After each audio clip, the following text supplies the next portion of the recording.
ಇವರ 35ನೇ ಜಯಂತ್ಯೋತ್ಸವದ ಕಾರ್ಯಕ್ರಮದ ಅಂಗವಾಗಿ ಸಮಯದ ಅಭಾವ ಇರುವುದರಿಂದ ಅವರಿವರನ್ನದೇ ವೇದಿಕೆ ಮೇಲೆ ಆಸೀನರಾದಂಥ ಎಲ್ಲ ಗಣ್ಯಮಾನ್ಯರಿಗೆ ವಂದಿಸುತ್ತಾ, ಎಲ್ಲ ಅಧಿಕಾರಿ ವೃಂದಕ್ಕೆ ವಂದಿಸುತ್ತಾ, ಎಲ್ಲ ನನ್ನ ಆತ್ಮೀಯ ಸ್ನೇಹಿತರು, ಸಮಯ ಅಭಾವ ಇದೆ ಅಂತ ಹೇಳಿದರು.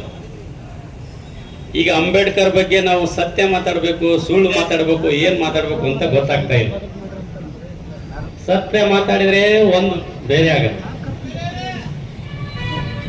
ಅದಕ್ಕೆ ನಾನು ಒಂದು ಮಾತು ಹೇಳಕ್ ಬಯಸ್ತೇನೆ. ಈ ಜಗತ್ತಿನಲ್ಲಿ ಸಮಾನತೆಗೋಸ್ಕರ ಈ ದೇಶದಲ್ಲಿರುವಂತಹ ಅಜ್ಞಾನ, ಜಾತಿ ವ್ಯವಸ್ಥೆ, ಅಸ್ಪೃಶ್ಯತೆ ವಿರುದ್ಧ ಹೋರಾಟ ಮಾಡಿದಂತ ಎರಡನೆಯ ಬಸವಣ್ಣ ಅಂದ್ರೆ ಯಾರು ಅಂದ್ರೆ ಅದು ಡಾಕ್ಟರ್ ಬಿ ಆರ್ ಅಂಬೇಡ್ಕರ್. ನಾವು ಇವತ್ತು ಅಂಬೇಡ್ಕರ್ನ ಎಲ್ಲರೂ ನಮ್ಮ ಅಂಬೇಡ್ಕರ್ ಅಂತ ನಾವೆಲ್ಲರೂ ಹೇಳ್ತೀವಿ. ಹಾಗೆ ಎಲ್ಲ ಪಕ್ಷಗಳು ನಮ್ಮ ಅಂಬೇಡ್ಕರ್ ಎಲ್ಲರೂ ಹೇಳ್ತಾರೆ. ಆದ್ರೆ ಅಂಬೇಡ್ಕರ್ ಬದುಕಿರುವಾಗ ನಾವು ಅಂಬೇಡ್ಕರ್ಗೆ ಎಷ್ಟು ಅವಮಾನ ಮಾಡಿದ್ವಿ ಅಂತಂದ್ರೆ ಬಹಳ ನೋವು ಅನಿಸ್ತದೆ.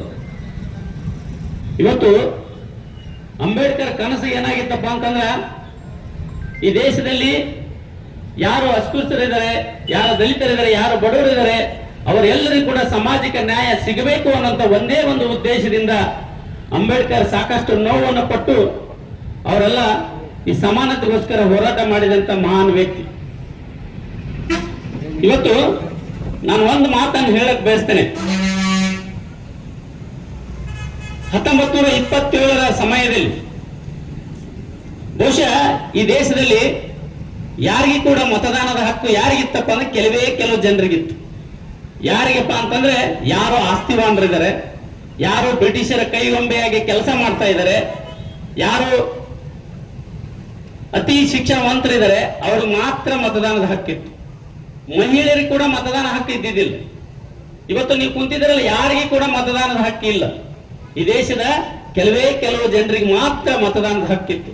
ಅದಕ್ಕೆ ಡಾಕ್ಟರ್ ಬಿ ಆರ್ ಅಂಬೇಡ್ಕರ್ ಇವತ್ತು ಒಂದು ಸೈಮನ್ ಮಿಷನ್ ಕಮಿಟಿ ಅಂತ ಒಂದು ಬರುತ್ತೆ.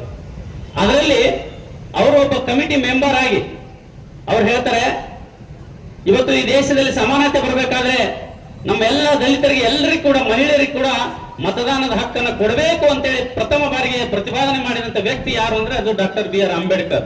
ಇವತ್ತು ನಮ್ಗೆಲ್ಲರೂ ಕೂಡ ಮತದಾನ ಹಕ್ಕು ಸಿಕ್ಕಿದೆಯಪ್ಪ ಅಂತಂದ್ರೆ ಅದು ಡಾಕ್ಟರ್ ಬಿ ಆರ್ ಅಂಬೇಡ್ಕರ್ ಆಶೀರ್ವಾದದಿಂದ.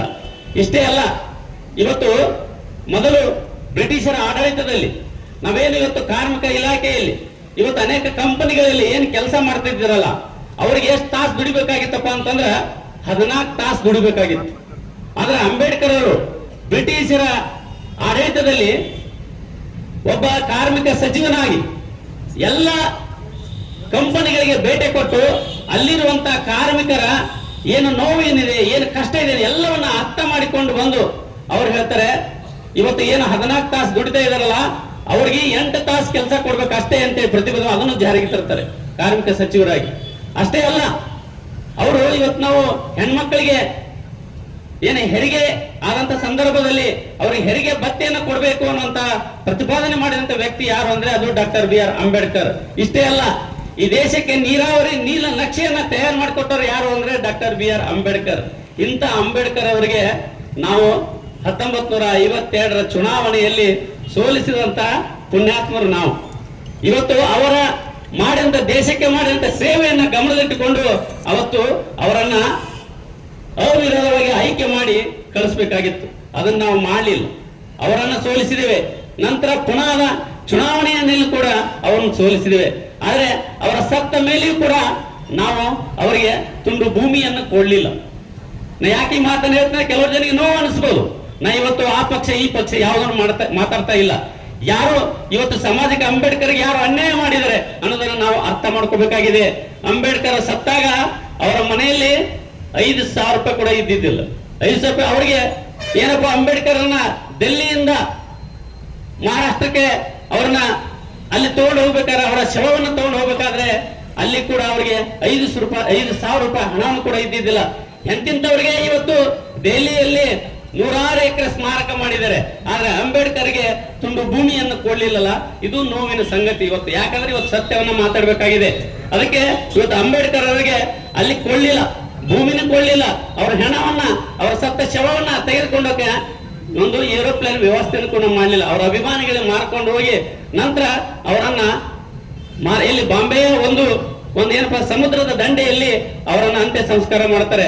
ಅಂತ್ಯ ಸಂಸ್ಕಾರ ಮಾಡಿದ ಮೇಲೆ ಅವತ್ತಿನ ಸರ್ಕಾರಕ್ಕೆ ಬೇಡಿಕೆ ಇಡ್ತಾರೆ ಅವರ ಅಭಿಮಾನಿಗಳು. ಇಲ್ಲ, ಅವರು ಸ್ಮಾರಕ ಮಾಡಬೇಕಾಗಿದೆ, ಅವ್ರ ಹಣ ಕೊಡಿ ಅಂತ ಕೇಳಿದ್ರೆ ಇಲ್ಲ, ಸರ್ಕಾರದ ಸಾರ್ವಜನಿಕ ಹಣದಲ್ಲಿ ಅದನ್ನ ಮಾಡಬಾರ್ದು, ನಿಮ್ಮ ಸ್ವಂತ ಹಣದಲ್ಲಿ ನೀವು ಮಾಡ್ರಿ ಅಂತ ಹೇಳ್ತಾರೆ.